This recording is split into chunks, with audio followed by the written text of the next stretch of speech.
Empezar este primer conversatorio, estos debates Bloom, en el marco de nuestra segunda muestra temporal Posfacio. Quiero invitar por favor a la mesa a la señora Rosa María Palacios, al señor José Ugaz y también al señor Fernando Olivera. Buenas noches nuevamente a las personas que están también ingresando nuevamente a la sala. Queremos empezar esta mesa de debate Bloom dándole el uso de la palabra a la señora Rosa María Palacios, reconocida abogada y periodista, que ha participado en diferentes medios de comunicación y creo que no necesita mayor presentación. Con ustedes, Rosa María Palacios. Muchas gracias por la invitación. Gracias a la Sofía Maja que me convenció por estar aquí, a la invitación de la ministra de Cultura, a mis compañeros de mesa. Tal vez yo soy la menos importante porque era la más joven en esa época, eso es verdad. Y vamos a hablar un poco del año 2000. La primera parte de esta presentación quiere contarles un poco cuál es el contexto del año 2000. ¿Por qué esos Vladivideos que vemos hoy, que tal vez gente mucho más joven los vea con mucha sorpresa, causaron el impacto que causaron? El año 2000 empieza en la noche del 31 de diciembre de 1999 con una resolución del Tribunal Constitucional, perdón, del Jurado Nacional de Elecciones que permite la reelección de Alberto Fujimori. Imagínense ustedes la noche del Año Nuevo del Milenio.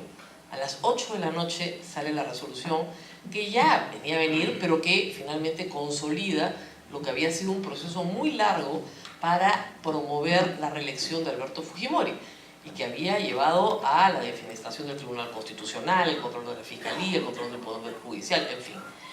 Esa campaña, la campaña del verano del 2000, es una de las campañas más raras que ustedes puedan imaginar, porque en la televisión de señal abierta no se hablaba de política.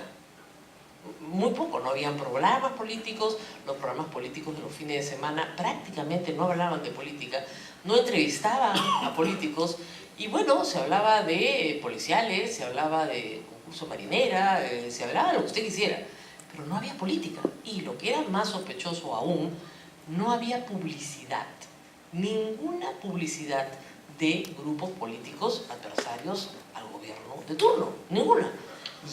Y esto era porque las empresas no aceptaban la publicidad de los partidos opositores, así de simple, aunque le pagaran en efectivo y por adelantado, cosa que ya francamente llamaba bastante la atención.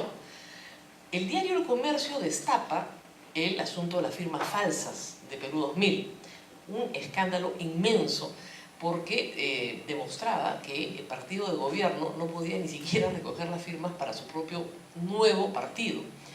Hecho que por supuesto fue negado, en fin, y los detalles los podrán dar mis compañeros de mesa después, negados, pero fue un primer talán de que algo estaba pasando, algo por supuesto de nuevo, de lo cual la señal abierta no iba a hablar, e iba a negar o iba a esconder. Yo trabajé durante el verano del 2000 y muchos años más en radioprogramas del Perú, donde la verdad es que a mí en Ampliación de Noticias me dejaron decir lo que me daba la gana. Tenía un compañero que aparentemente era un infiltrado, después nos enteramos de eso por un video, ¿no? Pero bueno, me imagino que todas las cosas que debo haber dicho, Enrique Vidal, le dice Montesinos en un video, el negro Vidal es nuestro hombre, yo casi me muero después cuando vi eso. Pero en fin, no sé si era el hombre o no, debe haber apuntado todo lo que decía, lo debe haber hecho pues un informe, no lo sé. Pero el asunto es que yo sí tenía la posibilidad de entrevistar a quien quisiera y creo que con la complicidad de Belardo Domínguez, productor de Ampliación de Noticias, metíamos a todos los candidatos sin parar y hacíamos bastante bulla en las mañanas en esas épocas. También los sábados, en el enfoque de los sábados, hay algunas experiencias memorables de esos días tan extraños. Y luego tuvimos una primera vuelta donde el presidente parecía que iba a ser Alberto Fujimori y después no, y después sí, y después no, durante días, ¿no es cierto? 49.5, 49.4, 49.9, 49.6. Obviamente no había ganado en primera vuelta, estaban desesperados por hacerlo ganar en primera vuelta. Y vino una segunda vuelta en la cual Alejandro Toledo renunció y finalmente pues no solo, claro, obviamente ganó. 28 de julio nos recibió con la Marcha de los Cuatro Suyos. Pero además de trabajar como periodista en RPP, tuvo un trabajo muy especial. El movimiento Manuela Ramos consiguió un financiamiento de AID y necesitaba tener un programa para que las mujeres se muestren al público. Era la primera vez que había cuotas en el Perú y no había posibilidad siquiera de que tuvieran acceso a la señal abierta. Entonces contrataron en Canal N, y así conseguí trabajo en Canal N, pues un programa de participación política de mujeres donde solamente se entrevistaba a mujeres y nada más que mujeres. Ahora se dedicaban 20 minutos del programa, o 10 creo, a entrevistar a un candidato a la presidencia, pero entrevistado siempre por periodistas mujeres. Con lo cual logramos que por lo menos entrevistáramos a unas 60 candidatas por Lima que pasaron por el programa, muchas de las cuales resultaron siendo congresistas después. Fue una cosa, la verdad, sorprendente. Yo terminé mi trabajo muy agradecida a las Manuelas y siempre les dije que yo no creía mucho en las cuotas, pero que me había encantado entrevistar a candidatas. Y vino el 28 de julio. Un 28 de julio muy complicado, una marcha multitudinaria que terminó con la muerte de 6 inocentes, la verdad, cuidadores de guardianes del Banco de la Nación.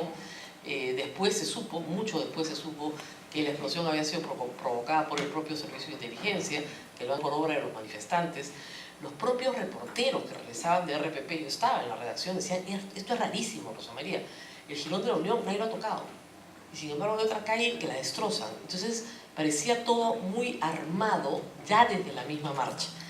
Y luego, bueno, la juramentación se produjo en medio de incidentes y escándalos. Tan escandaloso fue todo que se creó una mesa de diálogo, la famosa mesa de diálogo. Y fue muy importante la participación de la OEA en ese momento, aunque parezca mentira, porque fue la que movió, ustedes recordarán que se declaró que las elecciones no habían sido ni justas, ni libres, ni transparentes, que movió la necesidad de establecer una mesa que se establece en el Hotel Country con la participación de todas las fuerzas políticas. Hasta ahí parecía, desde la cobertura de la prensa, ¿no?, que iba a haber cierta apertura democrática, pero tal vez muy pequeña y que iba a demorar algún tiempo. Recordemos que durante la vigencia del control del fujimorismo del Parlamento, por ejemplo, toda la mesa directiva era fujimorista, todas las presidencias de las comisiones eran fujimoristas, no había ningún espacio para la oposición, había un espacio muy peleado, un espacio en la calle, una calle donde, digamos, también, con todos los medios de comunicación comprados, cosa que no sabíamos, era muy difícil llegar. Entonces se abre esta mesa de diálogo. Me acuerdo que Monseñor Bambarén nos hace rezar a todos Padre Nuestro, en fin, creo que Fernando Olivera estuvo ahí también. Se abre esta mesa de diálogo en la esperanza de encontrar un camino, porque pero se reconocía porque lo que estaba consolidando la dictadura. Pero había el reconocimiento de que no había democracia, porque no haces una mesa de diálogo por la democracia, sino que no hay democracia. Y en fin, así estaban las cosas hasta que viene la segunda parte de esta historia. Septiembre 14, ¿no es cierto? Ya había pasado el 28 de julio, seguían los líos, seguía la gente movilizándose en las calles, protestas. Septiembre 14. Y acá viene una historia muy personal, que yo le dije a Sofía que le iba a contar, pero no la cuento muy a menudo, pero me imagino que esa es la razón por la que me han invitado. El día de septiembre 14 en la mañana, yo salgo de RPP, tenía que hacer varias diligencias con mi papá, lo recojo. Ustedes dirán que tiene que ver mi padre en esta historia, ahora se van a enterar. Y mi padre me dice: anoche muy tarde me ha llamado mi hermano Pancho a contarme que tiene un video de Montesinos con Curi, o con alguien, no me dijo exactamente el nombre. Francisco Palacios Moreira es hermano de mi padre. Por lo tanto, yo a las 10 de la mañana del día 14 de septiembre sabía que el video existía. El tema es que mi tío Francisco Palacios, que en paz descanse, era un hombre muy excéntrico. Entonces yo estaba absolutamente convencida de que era una fantasía, que había llamado a las 12 de la noche a mi padre y que le había contado un cuento. Entonces le dije a mi papá: ay papá, por favor, debe ser una fantasía, y mi tío Pancho, que es amigo de Fernando Olivera y seguramente están fantaseando alguna cosa. En ese momento Fernando Olivera estaba casado, además hay que explicar una cosa más, Fernando Olivera estaba casado con una prima mía, prima segunda, hija de una prima hermana de mi padre, entonces éramos familia, y le dije: seguramente son amigos y están fantaseando hasta tardísimo en la noche. Y bueno, le hablaba a mi padre de algunas fantasías simplemente esta idea de su cabeza. ¿Qué video va a tener pues mi tío Pancho? Mi tío papá, por el amor de Dios. A las 6 de la tarde yo ya de nada, sonaba el teléfono en mi casa como loco y mi papá me decía, prende la televisión. Y de repente en el Bolívar, mi tío Pancho parado detrás de Fernando Olivera decía, me muero, ¿ya? Y no tanto por el video, sino porque yo pensé que nos iban a matar a todos. O sea, no saben el susto. O sea, esto lo matan a mi tío, me matan a mí. Yo soy periodista de RPP, ¿no? Tengo a este señor que sospecho que es medio del zinc sentado al lado. No matan a todos.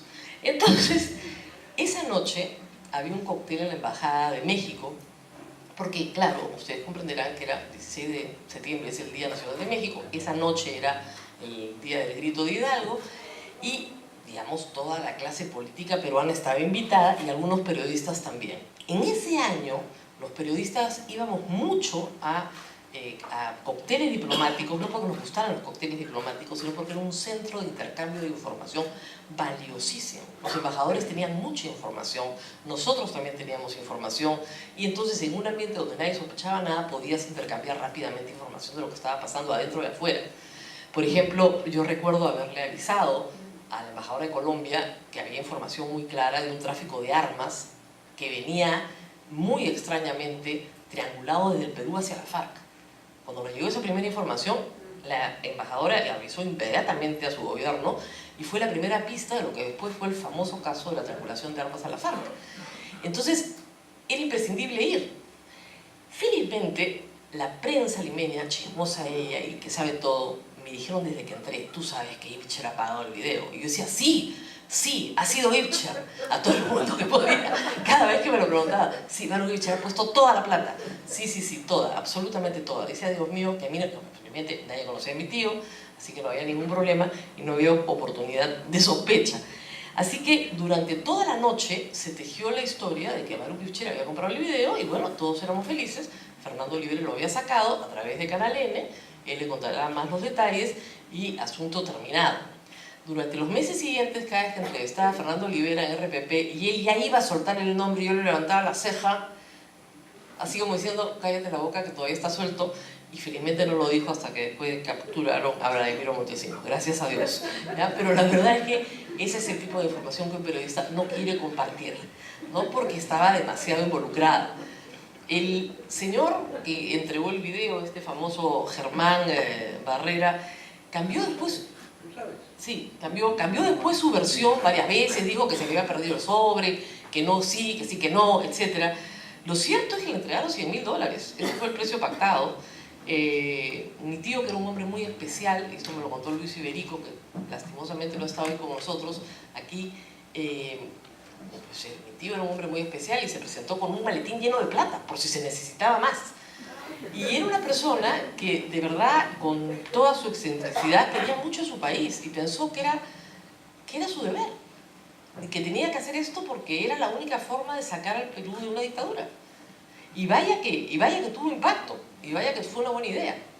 Cuando el video sale, yo creo que mucha gente en el Perú que no podía creer que estas historias fueran verdaderas, las creyó.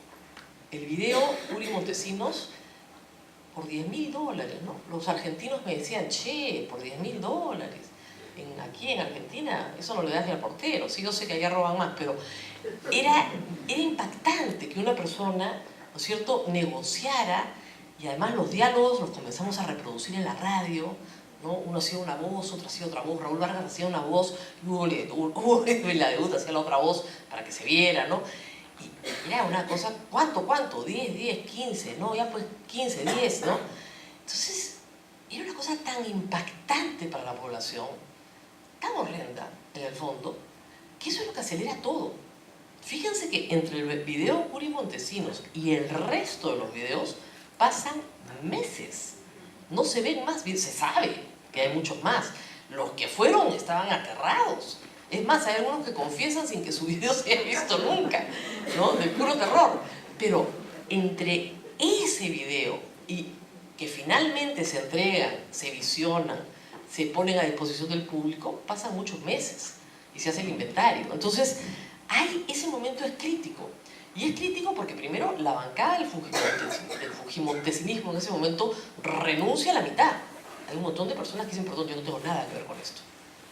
y puedo decir nombres de personas que recuerdo con cariño, como Cecilia Martínez Solar, por ejemplo, que había postulado en el agradecimiento, ¿no es cierto?, del fin del terrorismo, pero que no iba a tener con mentiras y con corrupción nada que ver desde el día 1. Y así otras personas que se dieron cuenta inmediatamente. Beatriz Alba, que después fue miembro de la Comisión de la Verdad, se retiró inmediatamente. Y muchos otros. Por eso fue muy importante para cambiar incluso el sentido de ese Congreso elegido espuriamente, que se autoliquida. Que se autoliquida apenas meses después, en noviembre. Y una de las cosas más especiales que hay de ese periodo es la velocidad a la que ocurren los acontecimientos. Creo que otro hito importante es el embajador de Suiza, ¿no es cierto?, presentándose ante el primer ministro y diciéndole que le han encontrado más de 200 millones de dólares a Vladimiro Montesinos en cuentas en Suiza. Y esto se dice en conferencia de prensa. Y ahí se acabó. Y de ahí se acabó, no había más. El Congreso censura a Marta Hillebrand, como ustedes recordarán. Luz Salgado asume la presidencia del Congreso, porque era la primera vicepresidenta, y el Congreso elige a Valentín Paniagua como su presidente y evidentemente como presidente de la República. Esto sucede en pocos días, sin un balazo, sin una revolución, sin un alzamiento militar. La cúpula militar sabía que estaba embarrada y más bien estaba agarrando sus maletas para salir corriendo, como muchos hicieron, ¿no es cierto? Mientras tanto ya José Ugaz nos estaba buscando. Y en el camino, ¿no es cierto?, Fujimori, en esta cosa extraña, decide nombrar un procurador. Entonces los periodistas nos dedicamos a volver locos a José Ugaz con preguntas como: ¿va usted a perseguir al presidente de la República, que era Alberto Fujimori? Y ahí viene el título del libro, ¿no? Caiga quien caiga, a lo que venga. Y obviamente, Alberto Fujimori fue rápidamente incluido en la lista de los que tenían que ser juzgados, como tenían que ser. Pero lo interesante de todo este proceso, a los más jóvenes que veo aquí, es que finalmente se pudo encontrar una salida, repito, que no costó, salvo lamentablemente los muertos del Banco de la Nación el día 28 de julio, ni una muerte más, que no costó nada, ni un balazo. Las fuerzas políticas se pusieron de acuerdo y el video obligó a Fujimori a renunciar. El video lo obligó a renunciar y a convocar elecciones inmediatamente. Después se fue, a un año, ahí la quería convocar un año, y de ahí tuvo que irse. Entonces, y finalmente perseguir a Montesinos. Aunque claro, le dio una propina de 15 millones de dólares, ¿no? Pues, por si acaso, ¿no? Pero, que por supuesto es dinero del Estado, y nunca se pudo llevar a juicio porque se allanó, porque si no nos hubiéramos enterado de dónde los habría repuesto. Pero en fin, ¿no?, y nos hubiera dado la pista para seguir el resto de la plata. Creo que me he pasado largamente el tiempo, pero esos fueron los hechos del año 2000, esos fueron los hechos que tuvimos que cubrir cuando al año siguiente se destapan, en el verano siguiente del 2001, los videos de los dueños de los medios de comunicación recibiendo esas torres de dinero. Yo creo que fue el inicio, ¿no es cierto?, de la falta de, les podría decir, de fe que tenemos los periodistas en los dueños hasta el día de hoy. Eso nunca más se va a volver a reconstruir, creo yo, hasta una siguiente generación. Al dueño no le crees nada. Por más que sea tipo de primera, pero él tiene que saber que ese trauma en la televisión peruana no se va a curar así tan fácilmente. Hay una relación siempre tensa entre propietarios y periodistas. Más aún después de lo que yo creo que para muchos periodistas fue una gran estafa. Una gran estafa. A los periodistas de Canal 5, me lo contaron a mí, el señor Schutz les juraba, porque su video se lo leo después, que nunca en su vida había ido donde Vladimiro Montesinos. Les juraba. Entonces yo decía, parece que te juraba por sus hijos, ¿no? Esas cosas así dramáticas, ¿no? Y después salió el video. Entonces, creerle a un dueño hoy es bien difícil, sobre todo por esta relación tan sinuosa que quieren tener con el Estado y que no deberían tener. Bueno, me he excedido largamente, muchas gracias. Hacer un ejercicio que a mí me parece muy valioso y creo que el lugar es el lugar adecuado para realizar este ejercicio porque estamos en el lugar de la memoria y sin duda alguna en materia de corrupción siempre es útil ejercitar esa memoria. Yo quisiera recordar brevemente en el contexto en el que aparecen los videos. Era un momento en el que la situación en las calles estaba muy agitada, El 14 de septiembre aparece este primer video y fue la gota que rebasó el vaso, porque ya la situación no aguantaba más. Y es a raíz de esa circunstancia que Fujimori huye del país por primera vez, se toma una avioneta, se va a Panamá, y Fujimori a los días empieza esta pantomima de búsqueda por Chaclacayo, con camionetas llenas de decanes, y esto hacía todo un despliegue de fuerzas con sus decanes para tratar de ubicar a Montesinos, porque se suponía que había reingresado clandestinamente al país. Cuando esto fracasa, de pronto recibo yo una llamada del ministro de Justicia de ese entonces, Alberto Bustamante, amigo personal, que además había sido mi profesor en la universidad, y me dice, mira, el presidente ya se cansó de buscar a Montesinos, no lo encuentra, y me ha encargado a mí como ministro de Justicia que lo busque y lo detenga. Y yo no tengo idea cómo se hace eso, porque yo soy un especialista en derecho administrativo, no sé nada de derecho penal, y tú eres el único penalista que conozco. Y convinimos en ese momento que yo lo iba a ayudar desde la sombra, digamos, a él, por razones de derechos humanos o corrupción a raíz de las cuentas del Banco Vice incluidas. Todas pararon en la Fiscalía porque Blanca Nelia Colán se encargaba precisamente de que nada siguiera su curso. Ante mi sugerencia de que convoque a una conferencia de prensa y haga público el hallazgo de los 45 millones y que ese sea el punto de partida para iniciar el primer proceso penal, Bustamante se va a hablar con el presidente acepta esta sugerencia, y Bustamante me llama de vuelta y me dice, así va a ser, pero la diferencia es que vamos a crear una Procuraduría ad hoc y yo quiero que tú seas el procurador porque yo no confío en los funcionarios del ministerio. Y así es como termino yo involucrado en esta situación. Y efectivamente se tomó como base el hallazgo de los 45 millones para iniciar la primera investigación por corrupción contra Montesinos. Él se sabía que había salido a Panamá, había regresado clandestinamente en un vuelo que aterriza en Pisco, de ahí se sumerge y no se sabe más hasta que algunos meses después supimos que había aparecido en Venezuela, pero estos eran los tiempos en los que no sabíamos si estaba en el Perú, no se sabía que había tomado el carisma y se había ido con rumbo a Venezuela. Y por lo tanto estábamos en el afán de ubicarlo aquí en el Perú. Ya ahí había ocurrido el episodio de Fujimori, que en ese momento me entero yo que se hacía asesorar por una bruja y que las decisiones de gobierno esenciales de este país las tomaba luego de hablar con esta bruja.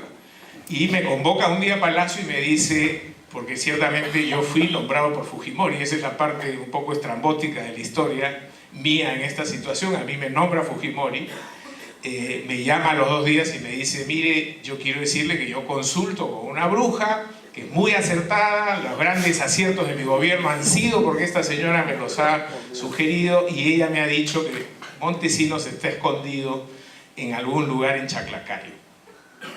Bueno, yo no salía de mi asombro al escuchar estas cosas y 2 días después recibimos en la Procuraduría, que estaba muy incipiente, todavía no teníamos ni oficina, una nota de inteligencia, la 011, nunca olvidaré ese nombre, donde el Servicio de Inteligencia de la Policía nos dice que puede estar escondido en 4 posibles inmuebles. El de su cuñado, un general Cubas, el de la alcaldesa de Chaclacayo, en el de un notario, que ahora está condenado, y la 4ª posibilidad era su departamento en el número 501 de la avenida Javier Prado en San Isidro.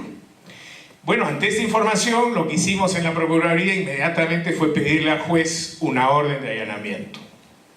Este juez de apellido Vargas se moría de miedo, la orden la pedimos a las 8:30 de la mañana y no quería darla, le pusimos un poco de presión y recién a las 6 de la tarde, cuando ya habían cerrado todos los despachos, emite la orden y ahí nosotros nos retiramos porque la Procuraduría no participa de este tipo de diligencias. Eso lo hace el juez con la policía y un fiscal. Y efectivamente el juez le entrega al coronel jefe de la unidad que existe en el Palacio de Justicia de capturas, el coronel Guaroto en ese entonces, para que Guaroto vaya y busque a Montesinos en estas direcciones.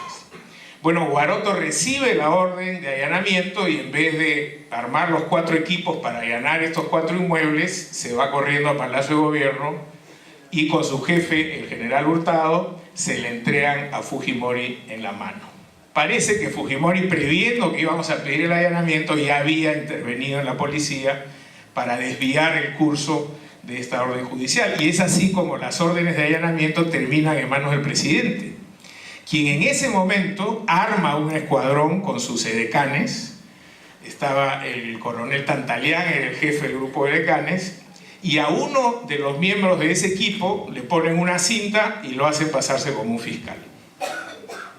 Van al inmueble 1, van a Chaclacayo, no encuentran nada, y al filo de la medianoche llegan a Javier Prado, tocan el intercomunicador del primer piso, contesta la señora Trinidad Becerra, la esposa de Montesinos, y le dicen que es el fiscal con una orden. Ella baja, efectivamente ve a este hombre con su medalla, lo hace subir y busca por todo el departamento de Montesinos y no encuentra.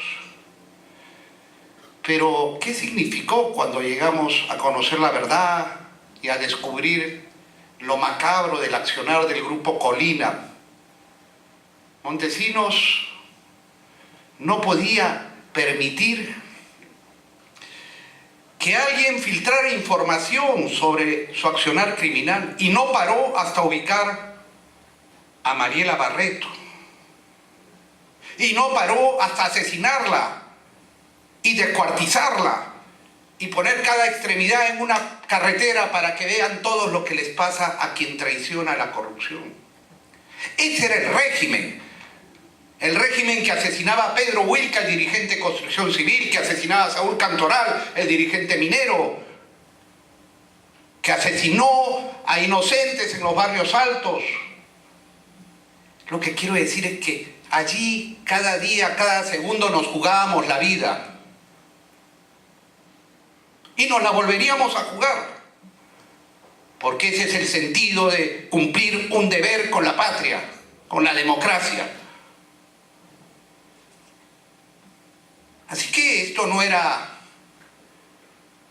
ningún jueguito fantasioso. No. Porque ese video que salió el 14 de septiembre, ¿qué cosa probó? Que cuando hay una causa nacional, que cuando hay una causa justa, la causa de liberar al Perú de ese gobierno de entraña gangsteril, como lo denunciábamos, el que se juega la vida, el que proporciona el video, que yo no diré el nombre, ese se jugaba la vida.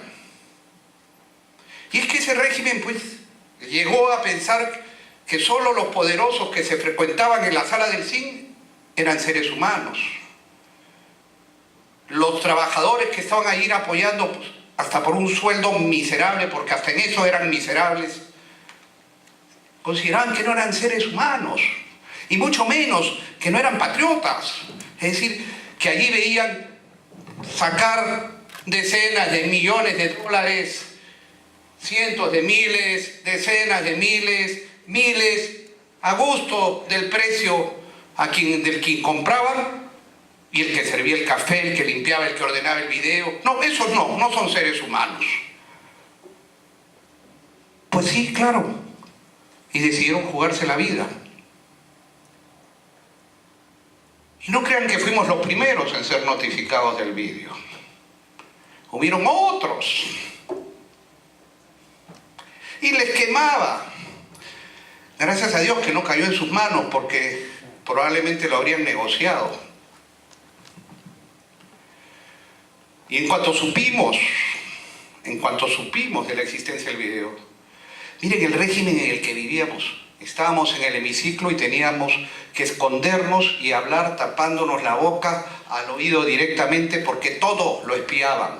Y rápidamente lo articulamos, en fin, y logramos el gran objetivo del video. Y cuando tuvimos que poner la fecha de salida, era porque estábamos esperando otros y ya nos tenían muy vistos, nos dieron el reglaje a mí, el reglaje de mis hijas. Dije, esto no aguanta más. Y ese 14 de septiembre ya fui a